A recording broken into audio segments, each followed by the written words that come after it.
রাজার ঘরে ছোট রানী এলো পদ্মাবতী, রানী পদ্মাবতী। রাজার আরো 6টি রানীর ছিল না সন্তান, পদ্মাবতীর কোলালোতে মিলল সমাধান। বছর যেতে জন্ম নিল 7 ছেলে 1 মেয়ে, হয় খুশির আকাশ হঠাৎ কালো মেঘে গেল ছেয়ে।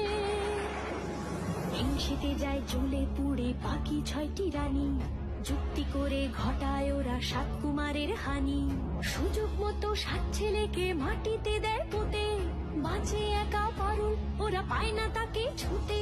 ধাইমা বাজায় সেই মেয়েকে বড় করে তোলে, 7 ভাইকে পায় যে পারুল 7টি চাপা ফুলে।